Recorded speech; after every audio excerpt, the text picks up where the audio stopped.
स्वागत है आप सभी लोगों का इस वीडियो में। आज की वीडियो में हम डिस्कस करने वाले हैं एसएससी जीडी से संबंधित जो वैकेंसी आपकी रिलीज की गई है 5 सितंबर को, 5 सितंबर 2024 को जो आपकी वैकेंसी रिलीज की गई है उसी के बारे में हम डिस्कस करने वाले हैं। तो ये नोटिस रिलेटेड है constable GD, central arm police force, CAPF, SSF, GD in Assam rifle, सिपाही duty in narcotics control bureau. 2025 के रिक्रूटमेंट के लिए ये आई है और 2024 के रिक्रूटमेंट के लिए भी आप लोगों को बता दें फिजिकल की डेट अनाउंस हो गई है। तो वहाँ पे आप लोग अपना डॉक्यूमेंटेशन और ये सारा फिजिकल का चार्ट भी डिस्कस कर दिया गया है। तो टेलीग्राम पे वो पीडीएफ मैंने शेयर कर दिया था, तो टेलीग्राम अगर आप लोगों ने अभी तक ज्वाइन नहीं किया तो उसको एक बार जरूर ज्वाइन कर लीजिए। इंपॉर्टेंट नोटिस वहीं पे शेयर कर दिए जाते हैं और ये पीडीएफ भी वहाँ पे टेलीग्राम पे डाल दिया गया था जैसे ही वैकेंसी का नोटिफिकेशन आया था। तो सबसे पहले वहाँ पे हम शेयर कर देते हैं, वीडियो बनाने में थोड़ा लेट भी हो जाता है, तो टेलीग्राम आप लोग मस्ट है ज्वाइन कर लीजिए। चलिए देखते हैं यहाँ से कब से आपका फॉर्म फिलिंग स्टार्ट होने वाला है। तो ये नोटिफिकेशन था आपका जो 5 तारीख को रिलीज किया गया था और 5 तारीख से ही 5 सितंबर से लेके 14 अक्टूबर तक ये आपका फॉर्म फिलिंग चलेगा, जिसमें कि last date of receipt online है ये 14/10/2024 और लास्ट पेमेंट आप कब तक कर सकेंगे तो 15/10 जो है 2024 तक आप लोग लास्ट पेमेंट कर सकेंगे। और यहाँ पे करेक्शन विंडो का भी टाइम दिया गया है, मतलब जो गलती हो जाती है उसमें करेक्शन करने के लिए जो विंडो खोली गई है वो 2 दिन का समय दिया गया है। कितने दिन का? 2 दिन की करेक्शन विंडो दी गई है। 5/11 यानी कि 5 नवंबर 2011 से लेकर 7 नवंबर 2011 तक ये करेक्शन विंडो ओपन रहेगी। और एग्ज़ाम की जो आपकी टेंटेटिव डेट है वो एज यूजुअल जनवरी फरवरी में है, जो 2025 के जनवरी फरवरी में आपका ये एग्ज़ाम होगा।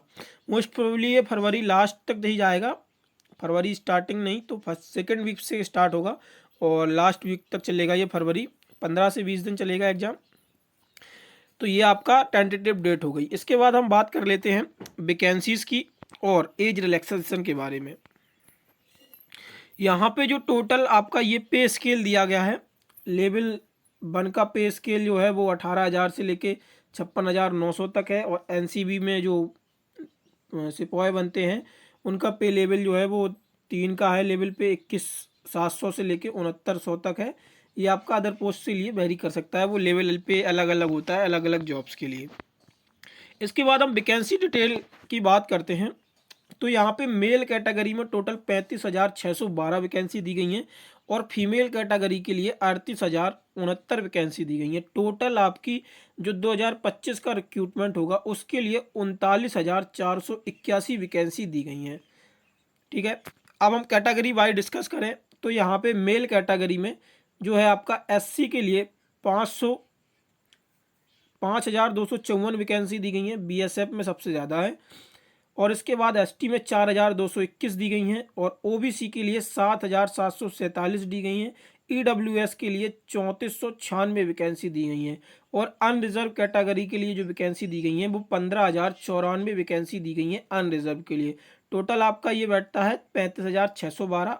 और वहीं पे हम फीमेल कैटेगरी में बात करें तो एससी में 564 और एसटी में 433 वैकेंसी दी गई हैं। ओबीसी के लिए 829 हैं और ईडब्ल्यूएस के लिए 335 हैं और अनरिजर्व के लिए 1,688 वैकेंसी ये फीमेल कैटेगरी में रखी गई है। यहाँ पे हम बात करें तो सबसे ज़्यादा वैकेंसीज आपको यहाँ पे बीएसएफ में देखने को मिलेंगी। इसके बाद सीआरपीएफ में वैकेंसीज हैं, इसके बाद सीआईएसएफ आता है। सेम यूजुअल फीमेल कैटेगरी में बीएसएफ है, फिर इसके बाद आता है सीआईएसएफ और इसके बाद है फिर आईटीबीपी। तो ये आपका टोटल 39,481 पोस्ट के लिए वैकेंसीज हैं और कैटेगरी वाइज भी मैंने बता दिया है। अब चलते हैं हम एग्ज़ाम पैटर्न और एज रिलैक्सेशन और फिजिकल स्टैंडर्ड टेस्ट के बारे में। ये 3 पॉइंट डिस्कस करेंगे। लास्ट में हम फॉर्म फिलिंग से संबंधित इंपॉर्टेंट डिटेल डिस्कस करेंगे, जो आप लोग गलतियां कर देते हैं उन गलतियों से बचना है तो वो हम लास्ट में डिस्कस करेंगे। अभी पहले हम यहाँ पे डिस्कस करने वाले हैं एज रिलैक्सेशन। तो ये आपका जो एज रिलैक्सेशन है अपर कैटेगरी से ये एज रिलैक्सेशन लिया जाएगा। ठीक है, 1/2025 according to with the provision, ये सब छोड़ दो, ये कुछ काम का नहीं है। 18 से 23 साल तक के लिए 1/2025 से नॉट बिफोर 2/1/2002 और नोट लेटर 1/1/2007, इससे बीच की डेट जो है वो आपको इसमें अप्लाई करनी है। ठीक है, और 18 से 23 ये आपकी जर्नल लिमिट हो गई है और इसके बाद जो रिजर्वेशन मिलेगा वो आपको यहाँ पे दिया गया है। तो एससी के लिए 5 साल का रिजर्वेशन है, ओबीसी के लिए 3 साल का रिजर्वेशन है और एक्स सर्विसमैन के लिए 3 साल का रिजर्वेशन है। चिल्ड्रन डिपेंडेंट विक्टिम्स, और ये जो रिजर्वेशन होता है ना वो राइट्स के दंगों में, गुजरात दंगे और 1984 के सिख के दंगों के लिए, वो यहाँ पे 5 साल तक का रिजर्वेशन दिया गया है। तो ये आपका जो एज लिमिट है 18 से 23, ये रिजर्वेशन इससे अपर लिमिट में ही एज हो जाता है, तो 23 से 28 और ओबीसी 23 से 26, ये ऐसे चलता है एज रिलैक्सेशन, ठीक है। अब हम बात करेंगे यहाँ पे सिलेबस और पैटर्न, एग्ज़ाम पैटर्न के बारे में। तो आप सभी लोगों को पता ही होगा एग्ज़ाम पैटर्न इसका कैसा है। तो ये online CBT computer based examination होता है, जो कि इसमें ये 80 मार्क्स का पेपर, 80 क्वेश्चंस होते हैं और 160 नंबर का, 160 मार्क्स का होता है। 0.5 की माइनस मार्किंग होती है। इसको 5 पार्ट में डिवाइड किया है। मेनली 4 सब्जेक्ट आपको देने होते हैं, पार्ट ए, बी और सी और डी। यहाँ पे आपको जनरल इंटेलिजेंस एंड रीजनिंग देखने को मिलता है, जनरल नॉलेज एंड अवेयरनेस और एलिमेंट्री मैथ्स, और हिंदी और इंग्लिश में से आप कुछ भी एक ले सकते हैं। अगर आप इंग्लिश प्रेफर करना चाहते हैं तो इंग्लिश ले सकते हैं, और हिंदी प्रेफर करना चाहते हैं तो आप हिंदी ले सकते हैं। एलिमेंट्री मैथ, जनरल नॉलेज और जनरल इंटेलिजेंस यानी कि रीजनिंग, ये तीनों के तीनों आपको कंपलसरी है लेना। और यहाँ पे ये चॉइस में आता है हिंदी और इंग्लिश आप क्या लेना चाहते हैं। ये चारों सेक्शंस जो है 20-20 मार्क्स के आते हैं, टोटल 40 मार्क्स कैरी करते हैं हर सेक्शन, और 60 मिनट आपको दिए जाते हैं 80 क्वेश्चंस के लिए, और टोटल 160 मार्क्स होता है। आपको ये डिफरेंट लैंग्वेजेस में एग्जाम देखने को मिल सकता है। नेगेटिव मार्किंग जैसा कि मैंने बताया था 0.25 की नेगेटिव मार्किंग है। अब यहाँ पे हम बात कर लेते हैं फिजिकल स्टैंडर्ड टेस्ट के बारे में, जो कि आपको हम यहाँ पे दिखा दें। फिजिकल स्टैंडर्ड टेस्ट जो होता है, ये इवेंट जो होते हैं, ये रेसेस में मेल कैटेगरी में 5 किलोमीटर 24 मिनट में मारना होता है, और 1.6 किलोमीटर इन 7 मिनट्स, ये रेस इवेंट्स मेल कैटेगरी के होते हैं। इसके बाद फीमेल में हम बात करें तो फीमेल का 1.6 किलोमीटर ये 8.5 मिनट में होता है, और 800 मीटर इन 5 मिनट में होता है। तो 2 रेस इवेंट्स होते हैं मेनली। 4 कैंडिडेट्स इन लद्दाख, ये लद्दाख के कैंडिडेट्स के लिए है। और मेनली जो हम देखें तो यहाँ पे ये रिजर्वेशन की वजह से ये लद्दाख के कैंडिडेट को दिया जाता है, और मेनली हमें फोकस क्या करना है, ये मेल कैटेगरी का होगा।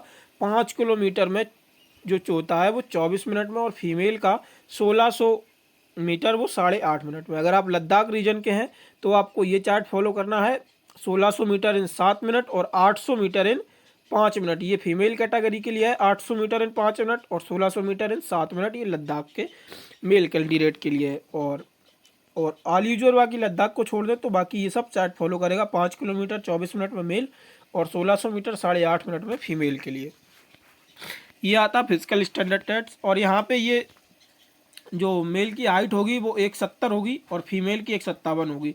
और बाकी ये अलग अलग दिया गया है। SC ST northern east state के लिए left wings ST mixed affected candidate following in the categories. तो आप लोग ये नोटिफिकेशन देख लीजिएगा अपने हिसाब से, जिस कैटेगरी में भी आप लाई करते हैं तो उस हिसाब से अपना ये चार्ट और वेट देख लीजिएगा, क्योंकि यहाँ पे पूरा नोटिफिकेशन डिस्कस करना तो बहुत लेंदी प्रोसेस हो जाएगा, क्योंकि ये 73-75 पेजेस का नोटिफिकेशन है। तो यहाँ पे मेन हाईलाइट पॉइंट ही डिस्कस किए जा सकते हैं। अगर आप लोग बताएंगे तो हम एक एग्जाम स्ट्रेटजी डिस्कस जरूर कर सकते हैं। अगर आप लोग हमें कमेंट में बताएं तो हम एग्जाम स्ट्रेटजी SSC GD से संबंधित हम डिस्कस जरूर कर लेंगे। तो ये आपका नोटिफिकेशन था, जो कि आपके फॉर्म फिलिंग स्टार्ट हो गए हैं। अगर आपको फॉर्म फिलिंग से संबंधित और कोई जानकारी लेनी है, और यहाँ पे मैं एक चीज़ और बता दूँ, जो आप लोग गलतियाँ कर देते हैं फॉर्म फिलिंग में फ़ोटो से संबंधित। तो फ़ोटो ये, क्योंकि लाइव फ़ोटो का इस बार लाइव फ़ोटो अब स्टार्ट हो गया है, SSC ने लाइव फ़ोटो स्टार्ट कर दिया। तो फ़ोटो का आप लोगों को यहाँ नोटिफिकेशन में देख लेना है, ये कैसे कैसे फ़ोटो लगाया जाएगा, ठीक है। ये देखिए, ये स्टेप्स दिए गए हैं, ये राइट वे है फ़ोटो का और ये रॉन्ग वे है। तो इस तरीके से गुड अप्रूवल है ये फ़ोटो का। और रिजेक्शन क्यों होता है, क्योंकि आप लोग देखो कहीं तिरछा खींच देते हैं, कहीं सीधा खींच देते हैं, ये सेल्फी भी आप लोग ले लेते हैं कभी कभी, तो ये चीज़ वहाँ पे गलत हो जाता है, तो ये रिजेक्ट कर दिया जाता है फ़ोटोज़। तो आप लोगों को इसमें भी बहुत ज़्यादा ध्यान देना है कि फ़ोटो एकदम सही से आए, वरना फॉर्म रिजेक्ट भी हो सकता है। बाकी ये PDF आप लोगों को हमारे टेलीग्राम चैनल पे मिल जाएगा, और भी जानकारी के लिए आप लोग टेलीग्राम चैनल को ज्वाइन कर सकते हैं। और स्ट्रेटजी वीडियो के लिए आप लोग हमें कमेंट में बता सकते हैं, तो हम एक स्ट्रेटजी वीडियो आप लोगों को कल या परसों प्रोवाइड करा देंगे, अगर आप लोग बताएंगे तो। बाकी अगर कोई भी इन्फॉर्मेशन चाहिए हो तो हमें कमेंट में ज़रूर बताएं। वीडियो पसंद आई हो तो वीडियो को लाइक करें और चैनल पर पहली बार है तो चैनल को सब्सक्राइब जरूर करें और अपने दोस्तों के साथ शेयर करना ना भूलें। धन्यवाद।